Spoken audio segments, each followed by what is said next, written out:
الحمد لله رب العالمين، والعاقبة للمتقين، ولا عدوان إلا على الظالمين، والصلاة والسلام على رسوله الكريم وإمام الموحدين، وعلى آله وصحبه ومن تبعهم بإحسان إلى يوم الدين. أما بعد، السلام عليكم ورحمة الله وبركاته. برادران و خواهران عزیز، حفظكم الله و رعاكم.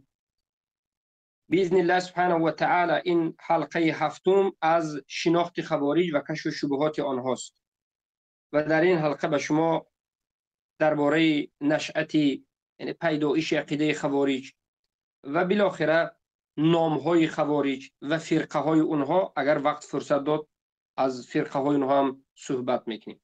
اولا نشأت، یعنی به وجود آمدن عقیده خوارج.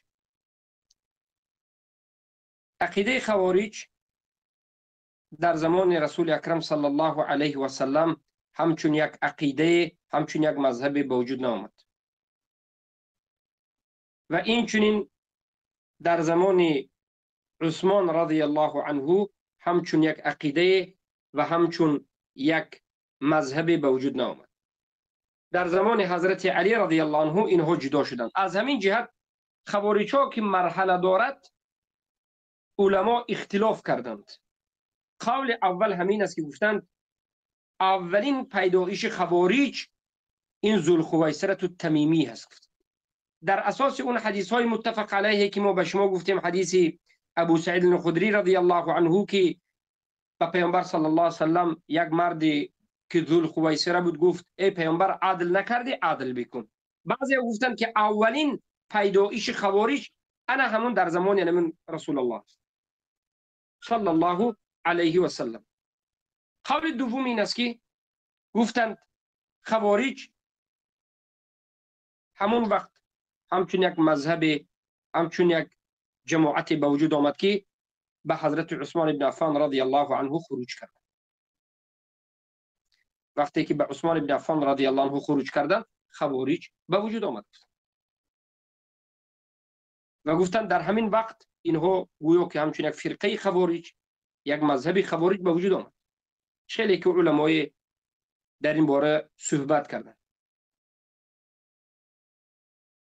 خیلی که مثلا ابن کثیر رحمه الله میگویند جاء الخوارج فاخذوا مال بيت المال وكان فيه شيء كثير جدا.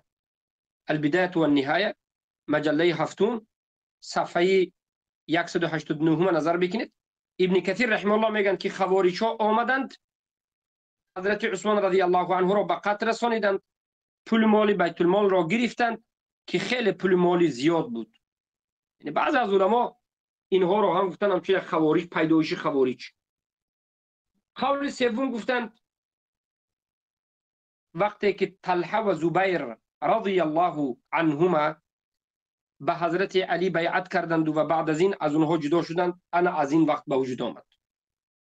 قول سوم. قول چهارم گفتند که خوارج وقتی که پیروان حضرت علی به علی خروج کردند. یعنی ببینید این دلالت نکرد که نشأت خوارج همچون یک فرد، همچون یک انسان خوارجی را در زمان پیامبر کرد. در زمان عثمان ابن عفان رضی الله عنه خوارج ها یک جماعت مخصوصی که یک عقیده مخصوص داشته باشند نبود، اما یک عددشان زیاد شد و به حضرت عثمان ابن عفان خروج کردند. اما در زمان حضرت علی این خوارج ها همچون یک جماعت معین، یک جماعت متشکل و اینها باز به خودشان اعتقادات و شبهات را پیدا کرده خروج کرد.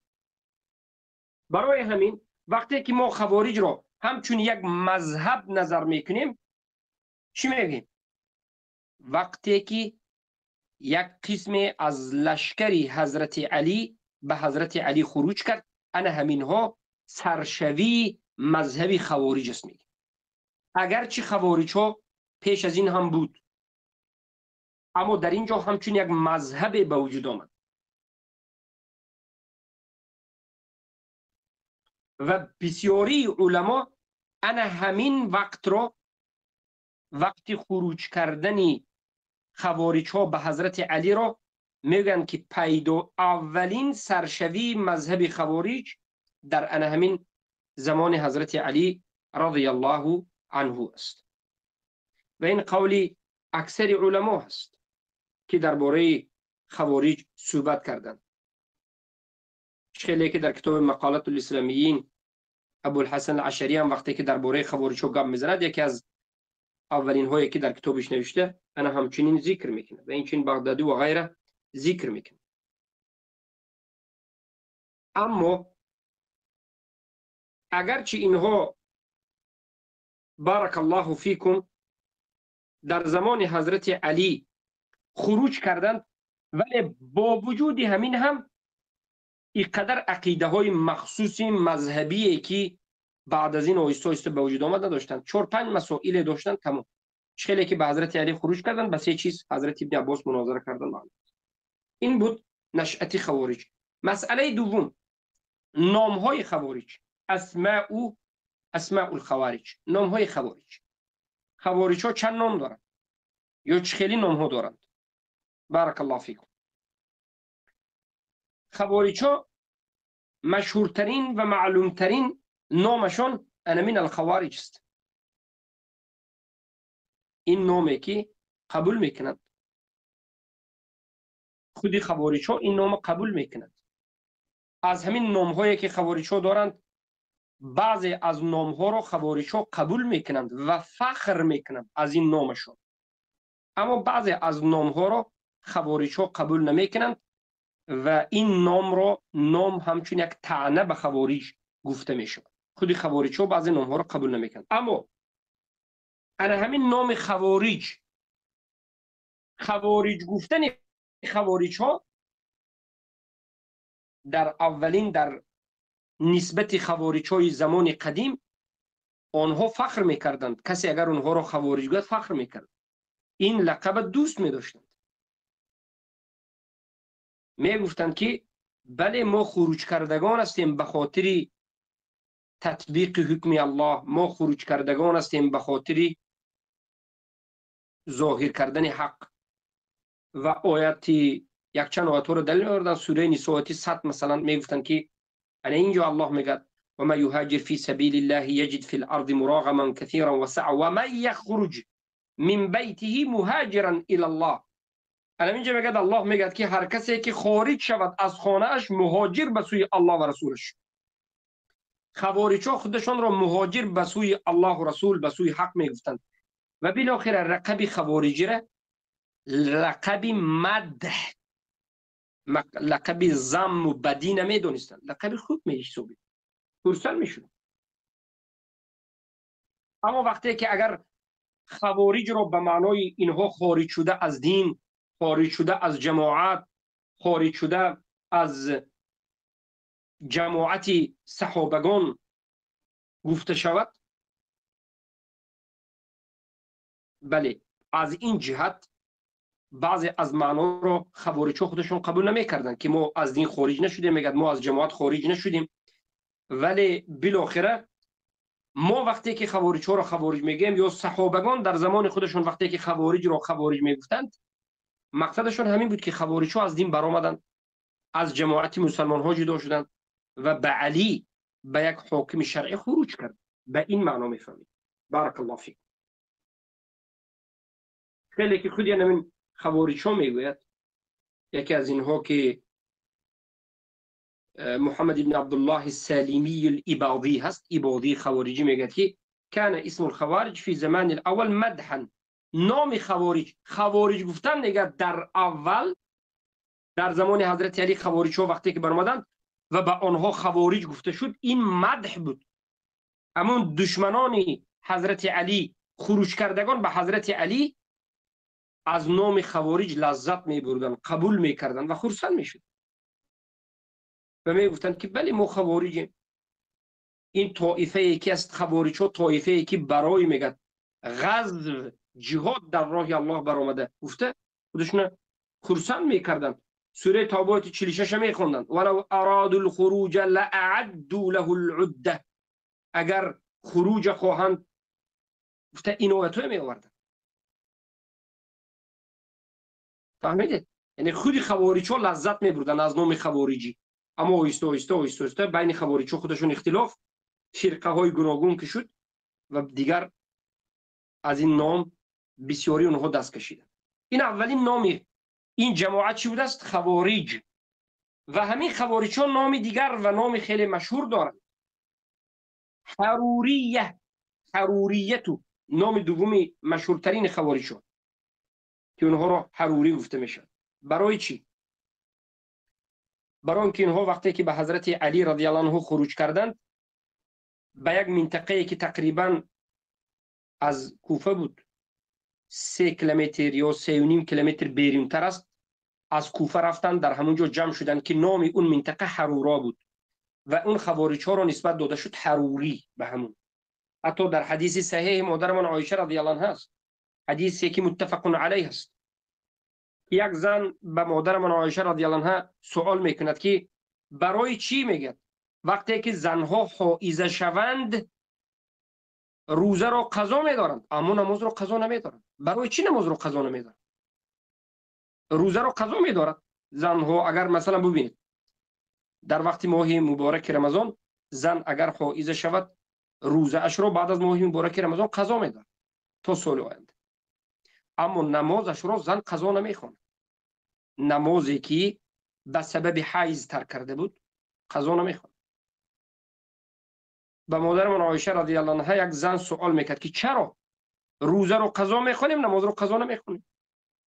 حضرت عایشه چی گفتند رضی الله عنها؟ گفتند که احروریتون انتی، آیا تو حروری هستی؟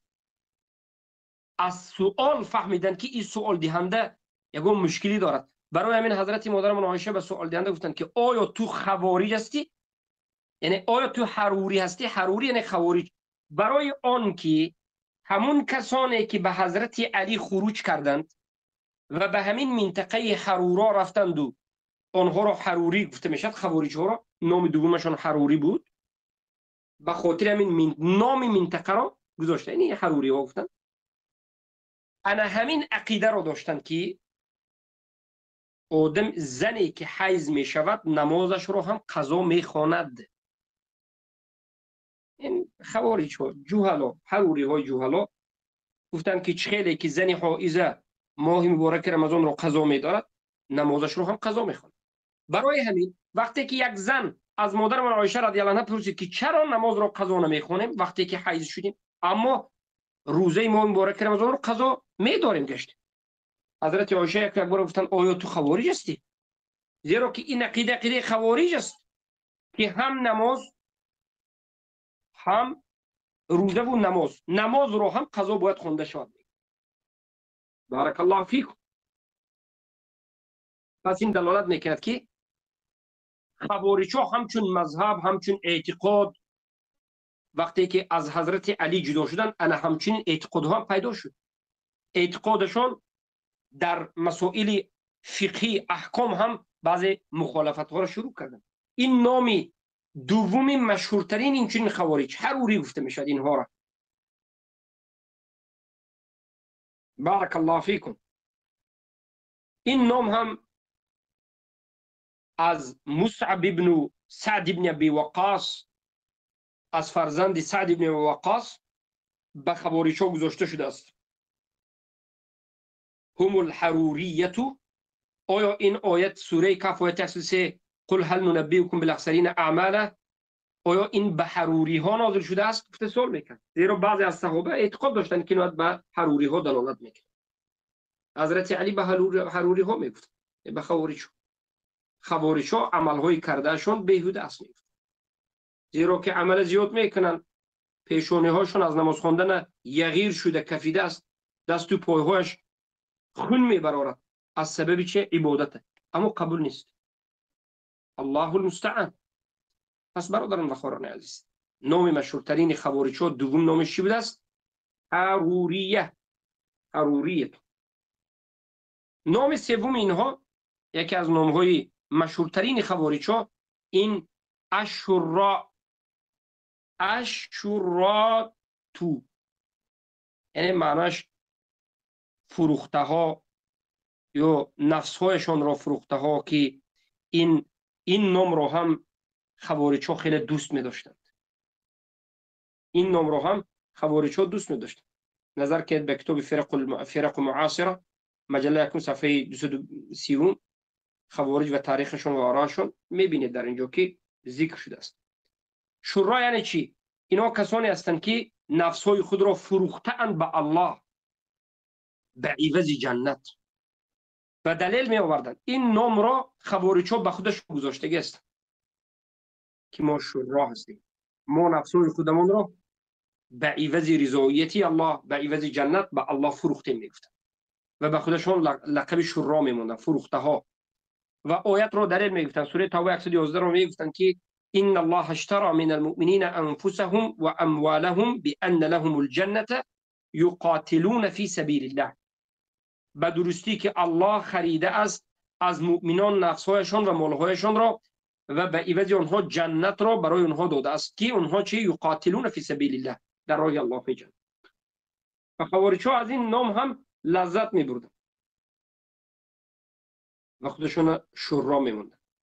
چهارمین نام آنها که این هم یکی از مشهورترین نام است، از درون همین نامهای خوارج‌ها، خوارج، حروری و همین چهارمین نام خیلی مشهور است، نامی المارقه یا مراق، پریده ها، از دین برآمده رفته ها، از جماعت برآمده رفته ها را به زبان عربی المارقه میگن. مارقه برآمده رفته. و پیامبر صلی الله علیه و سلم اینها را مارقه گذاشت.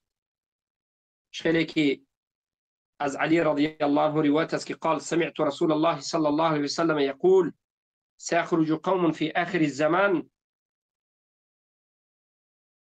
حداث الأسنان سفهاء الأحلام يقولون من خير قول البرية لا يجاوز إيمانهم حناجرهم يمرقون من الدين كما يمرق السهم من الرمية. يمرقون من الدين، اینها از دین میبرد. خوارج چگونه که تیر از کمان میبرد.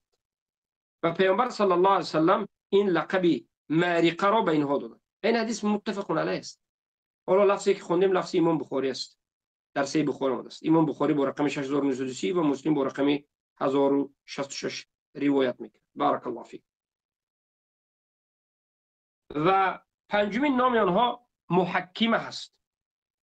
این نام را هم دارند، محکمه، زیرا که اینها به خاطر همین حکم الله خروج کرده بودند. شعارشان کلمه حق بود، ولی از پشت شعار حق باطل را میخواستند. لا حکم الا لله میگفتند، حکم نیست بجز حکم الله میگفتند. مگر علی به این آیت ضد بودند؟ مگر علی به حکم غیر الله حکم کردند رضی الله عنه؟ نه، حضرت علی به حکم غیر الله حکم نکردند. حضرت علی به این آیت ضدیت نداشتند. حضرت علی رضی الله عنه به حکم الله حکم کردند. خلافت حضرت علی به منهاج النبوه بود. خلافت حضرت علی به منهاج النبوه بود. اما حضرت علی هم در حق خوارج‌ها گفتند که کلمت حق ارید بها باطل، کلمه حقی که از عقب این کلمه باطل خواسته شده است. شعار حق است، اما از عقب این آنها فتنه میخواهند. کلمه حق میگن اما باطل میخواهند پیدا کنند. شعار حق است، اراده باطل است. شعار حق است، اراده فتنه در بین مسلمین و مؤمنین است. همه ایمان داریم که لا حکم الا لله، حکم نیست مگر حکم الله.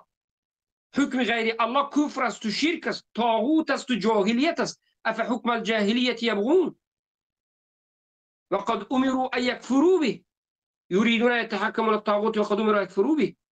همه صحابگان ایمان داشتند که باید حکم به حکم الله باشد. در قرآن یک چند آیت هست که به حکم الله حکم کنید. حکم کردن به حکم الله توحید است و این صحابگان میدونستند. خوارج‌ها حضرت علی را طعنه زدند، کلی شعار حق برداشتند، لا حکم الا لله، این الحکم الا لله آیت برداشتند. اما بعد از این تکفیر ناحق کرد. تکفیر ناحق کرد. برای همین اینها را محکمه هم بعضی ها نام بردند. و ششمین نام خوارج‌ها النواصب رافضه های خوبسا اهل سنت و الجماعتی که امروز ما هستیم اهل سنت را ناصبی میگن، دشمن اهل بیت ناصبی ها میگن، نواصب میگن. اما حقیقت قول، حقیقت سخن همین است که اهل سنت هیچ دشمنی به اهل بیت رسول الله ندارند. اهل سنت ما حضرت علی را و همه این داماد رسول الله و همه دختران رسول الله را دوست می‌داریم، احترام میکنیم. و این چنین نبیره رسول الله، سبت رسول الله صلی الله علیه وسلم، ریحانتان الجنه، ریحانه های جنه، الحسن و الحسین، اینها که نبیره های پیامبر هستند دوست می‌داریم و محبت اینها، محبت اهل بیت، این البته یک قربت است و یک عملی خوب است. یگان نفر از مسلمان ها نه به دشمنی اهل بیت کسی رو نه دعوت کردند و نه این کار کردند و این یک گمراهی است. هیچ کسی دشمنی به اهل بیت نداره. اما در بالای اهل بیت رسول الله صلی الله علیه و سلم دو طایفه گمراه شدند. یک طایفه در محبت اهل بیت، در احترام اهل بیت غلو کردند. اینقدر در احترام اهل بیت غلو کردند که اهل بیت یعنی اهل خانواده پیامبر، علی، بگیم زنشون فاطمه، حسن، حسین و نبیرگانشون، اینقدر غلو کردند در محبت و احترام اهل بیت که بالاخره علی، حسن، حسین و نبیرگان پیامبر دیگر باقی مانده رو چیکار کردند؟ از پیامبر هم بالاتر میدونن، قبرشون رفته عبادت میکنن، از قبرها استغاثه میکنن. اینها نمی رافضه ها هستند، کفار، مشرکین، و طعنه به صحابگان میزنند، گویا که صحابگان حکومت رو از دست اینها غصب کرده باشند و قرآن رو تحریف کرده باشند. صحابگان کفر میگن و اینها غلو کردند و در محبت اهل بیت رفتند و به اهل بیت چیزهای دروغ نسبت دادند. اهل بیت معصوم گفتند، بیگناه گفتند، حتی به درجه الله برآوردند. جنت و دوزخ در دست اهل بیت است گفتند. غلو کردند و کافر شدند. از جانب دیگر یک ایده دیگر، یک مذهب دیگر، اینها خوارج ها، نواصب، النواصب، که اینا خوارج بودند. حقیقت نواصب، ناصبی ها خوارج است. وقتی که به حضرت علی خروج کردند، بعد از این خوارج ها فرزندهای علی رضی الله عنه را انکار میکردند. حسن را، حسین را و دیگر نبیره های حضرت علی را هم خوارج ها تکفیر میکردند و بد میدیدند. خوارج ها در منبرهایشان حضرت علی را لعنت میکردند. برای چی؟ برای که اولین به وجود آمدن خوارج ها به سبب حضرت علی بود و دشمنی خوارج ها از همه سخت به حضرت علی بود و به نبیرگان، بگیم حضرت علی، اول به فرزندان حضرت علی و به نبیرگان حضرت علی. خوارج ها را برای همین اهل سنت و الجماعه النواصب میگن. برای چی؟ برای که اینها غلو کردند در دشمنی به حضرت علی رضی الله عنه. اینقدر به حضرت علی در دشمنی غلو کردند که بعد از حضرت علی رو کشتنشون، بعد از این فرزندان حضرت علی رو چی میکردند؟ تکفیر، حقارت، دشنام در مسجد ها. اما رافضه های جوهلا فکر میکند که همین نواصب ها اهل سنت است. البته این چنین نیست. ما اهل سنت و الجماعه بیزار هستیم از رافضه های کفار و مشرکین، برای خود اعلام میکنیم، و این چنین بیزار هستیم از نواصب های خوارج. نواصب های خوارجی که به حضرت علی خروج کرد و حضرت علی را بد میدید و لعنت و دشنام و تحقیر میکرد و این اعتقادی خوارجی خیلی منتشر شده بود و برای همین یکی از نامهای خوارج ها را علما چی میگن؟ النواصب، نواصب ها میگن، ناصبی ها. نظر کنید به کتاب فرق معاصره للعواجی، مجله یکم، صفحه 231 میبینید که خوارجان ناصبی ها خوارج ها بودند. ناصبی ها انا همون خوارج ها ناصبی بودند. بارک الله فیکم. انا کنون مسئله اینجاست که به همین نام اونها به پایان نرسید، با نام دیگر دارند. اهل النهروان میگن. خوارج ها رو میگن که اینا اهل نهروان. برای چی؟ برای اینکه اینها بعد از همون حرورا برآمدن، از حرورا نامشون حروری شد.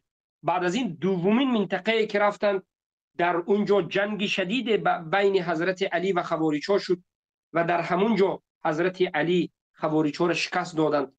یک عددی کمی از اونها ماند، اینجا نهروان بود.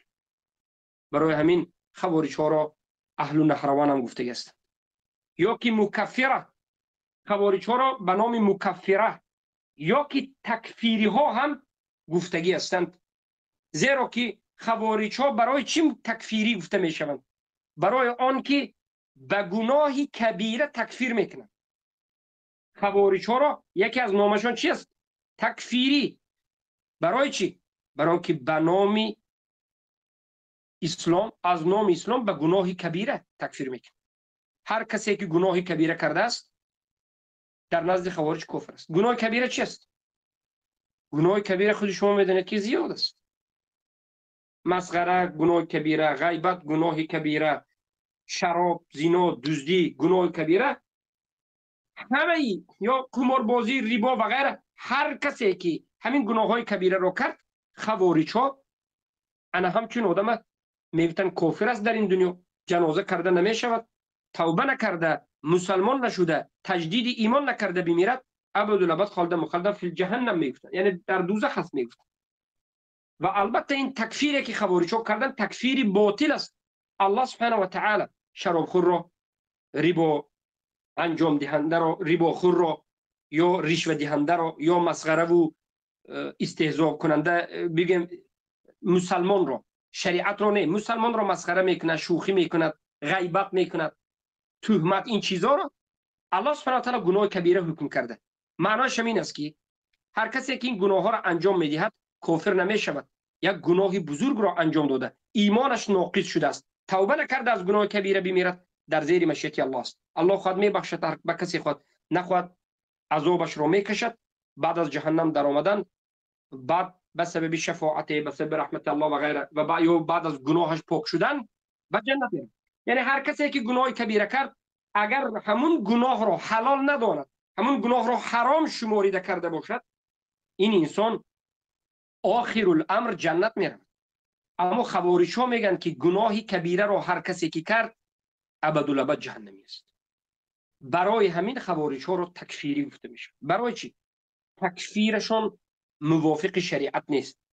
البته شریعت ما تکفیر دارد، فراموش نکنید. دین ما تکفیر دارد. یگان دین نیست مگر این که به خود تکفیر دارد.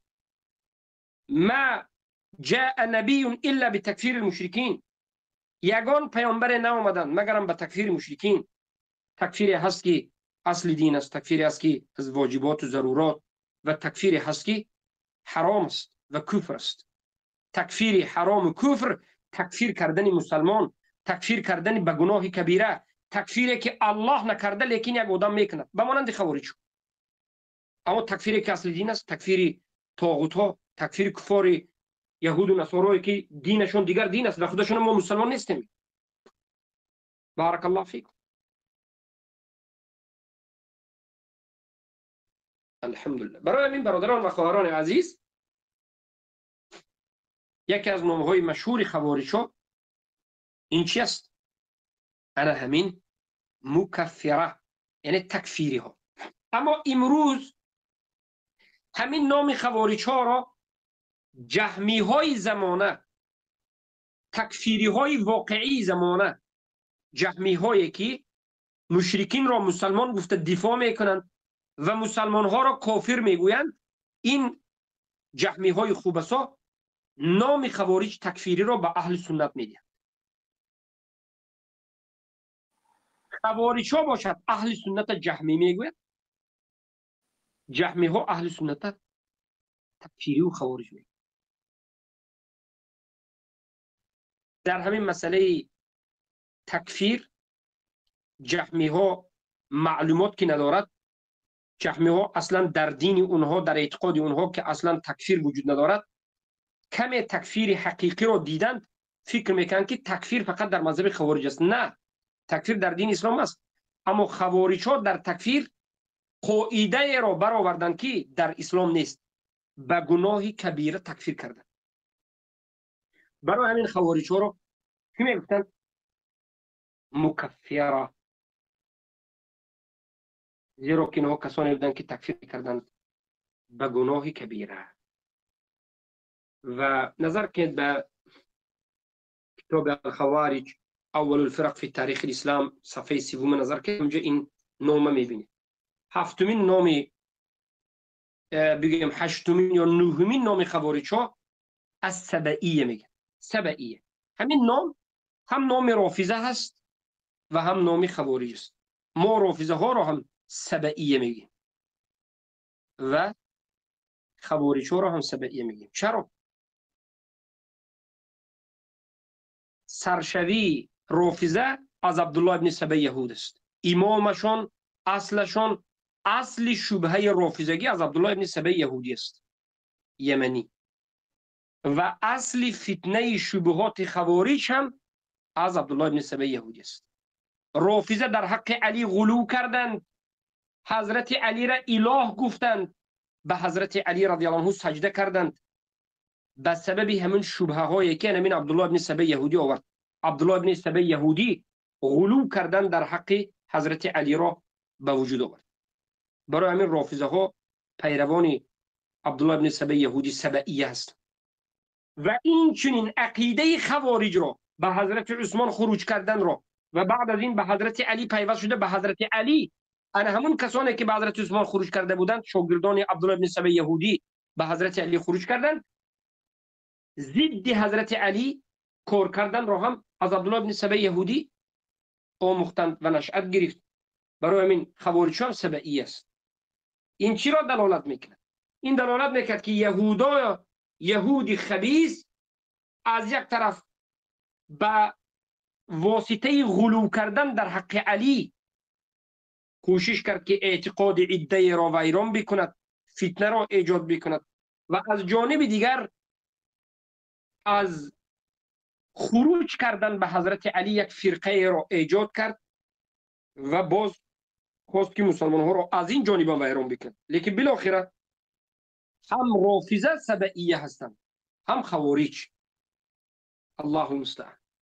در آینده میبینید که چگونه خوارج ها همکاری با رافضه میکردند، چگونه استعمال دست رافضه شدن خوارج ها، و امروز هم در آینده میبینید که چگونه امروز هم عقیده خوارجی را رافضه ها منتشر میکنند. آیا باور دارید؟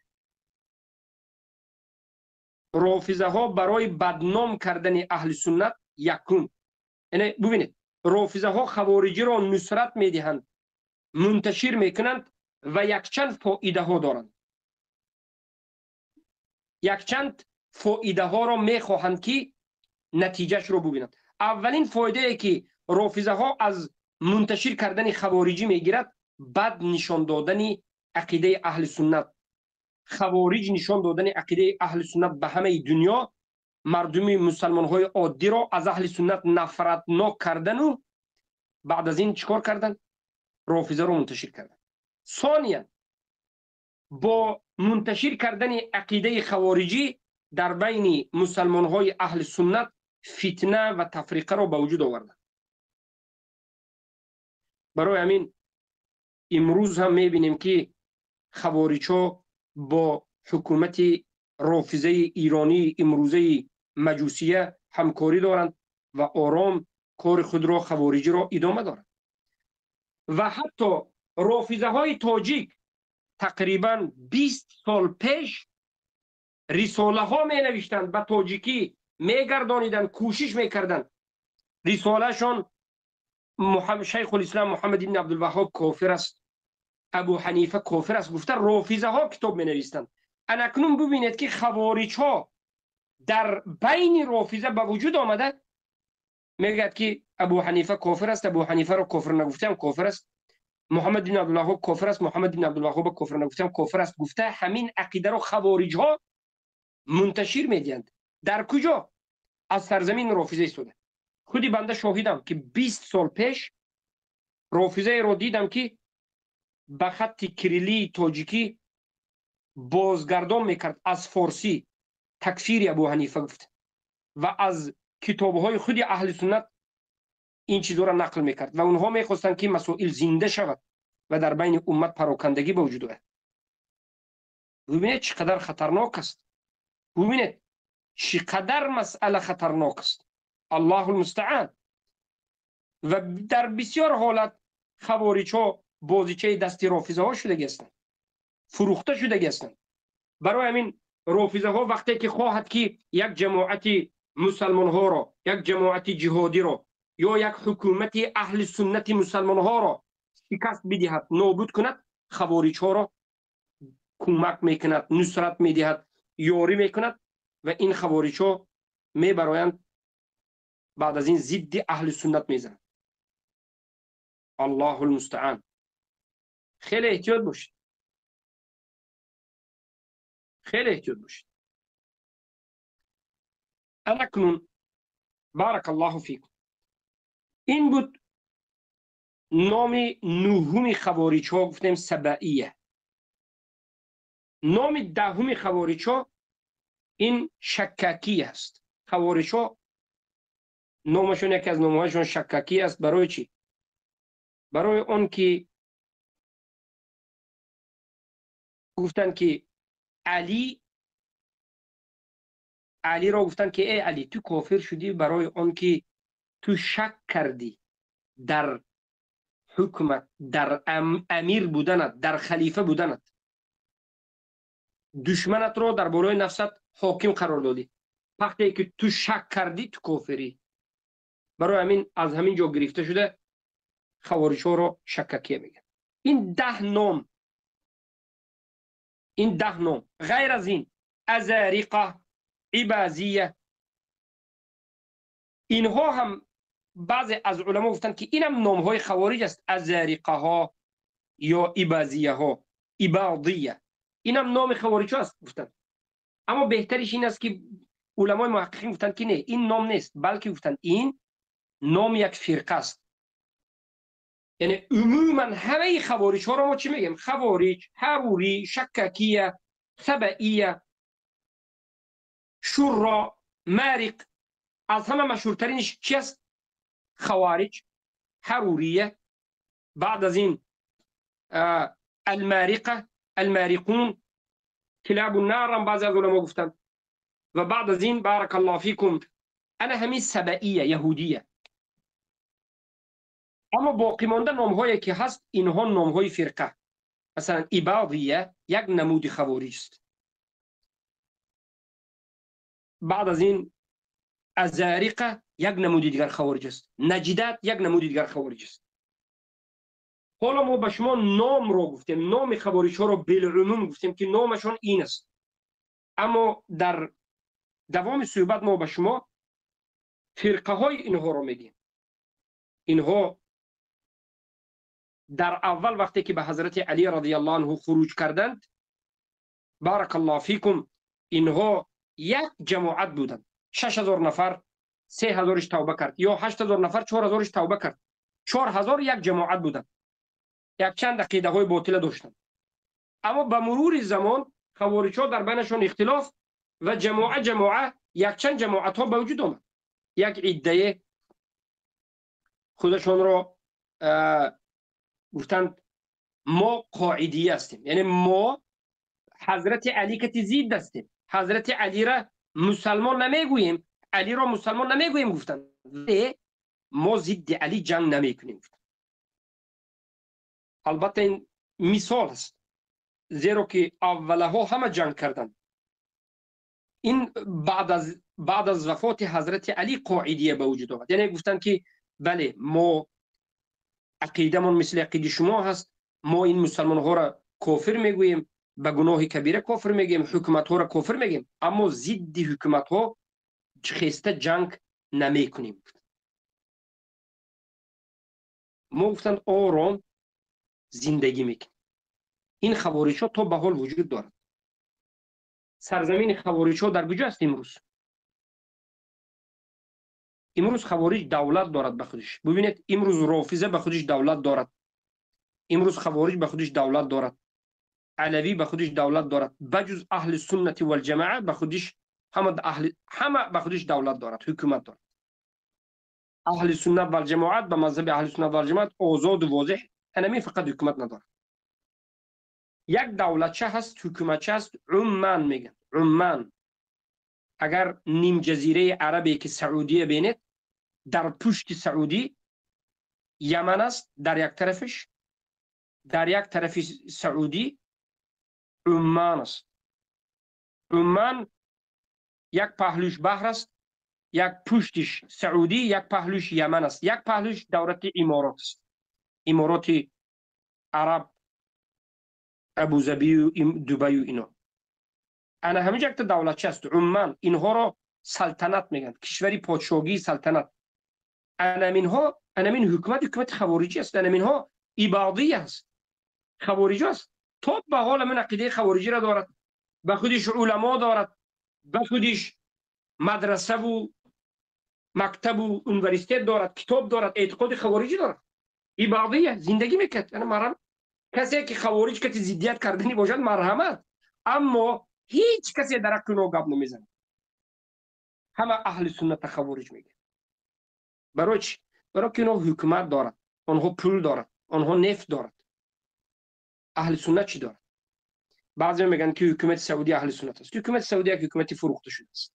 هیچ چیز اهل سنت که دفاع از مذهب اهل سنت بکند این خیلی چیزی نیست. بله محمد ابن عبدالوهاب بودند، اما حاضرش در نظر دارد. برای همین اهل سنت و الجماعت غریب است. اینها انا همین عبازی گفته می شود. اینها را عبازیه ها، اینها کی هستند؟ اینها قاعدین، یعنی اینها جنگ نکردند و همون یک طرف برفته همونجا ایستادند. حتی اینها در یکی از منطقه های سعودی هم وجود دارد. عقیدهشان در باب اسما و صفات جهمی است. عقیدهشان جهم ابن صفوان است، اما در باب تکفیر خوارج است.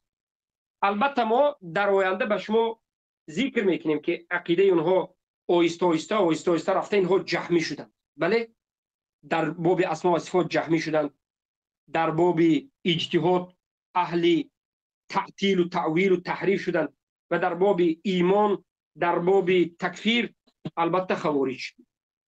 والعیاذ بالله، پناه به الله سبحانه و تعالی.